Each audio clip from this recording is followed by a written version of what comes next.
নমস্কার বন্ধুরা, তোমরা সবাই কেমন আছো? ভালো আছো? আশা করি তোমরা সবাই ভালো আছো, আমিও ভালো আছি। আমিও মোটামুটি সুস্থ হচ্ছে আস্তে আস্তে। তোমাদের তো দেখি আর রান্না ভিডিও দেখেছো কী কী রান্না করেছি। যাই হোক, কিন্তু আমাদের পাশে পুজো হচ্ছে, রক্ষাকালী পুজো অমাবস্যা যেহেতু। দেখো হচ্ছে সব খিচুড়ি খাচ্ছে। দেখো খিচুড়ি ভাত, ভাতটা থেকে যাবে, তরকারিও থেকে যাবে। কালকে আমার দুপুরবেলা আমার রান্না করতে হবে না, সব তো খিচুড়ি খাচ্ছে। কন্টেনার সব খিচুড়ি নিয়ে এসছে। এই দেখো দেখাচ্ছি তোমাদের খিচুড়িটা, মায়ের ভোগের প্রসাদ এটা। এই দেখো খিচুড়ি, দেখো তোমরা এখন ভোগের প্রসাদ 3টা কন্টেনার নিয়ে আসছে। আর আমাদের সবারই হয়ে যাবে, ভাতটা থেকে যাবে, তরকারি সব থেকে যাবে।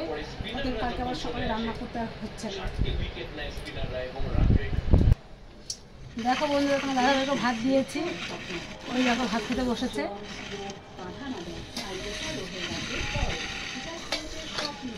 আমি যখন খাবো একটু প্রসাদ খেয়ে দেখি কেমন হয়েছে। দেখো আমি বাড়িতে করে নিয়েছি, আর একটা কন্টেনার ছেলে আছে, ছেলে খাবে, দেখা যাক। খাচ্ছি করে বন্ধু, ভালো লাগলে বন্ধু লাইক করবে, শেয়ার করবে, কমেন্ট করবে, সাবস্ক্রাইব করবে। রাখি বন্ধুরা, গুড নাইট, শুভরাত্রি। সুস্থ থাকো, ভালো থাকো, সাবধানে থাকো তোমরা সবাই।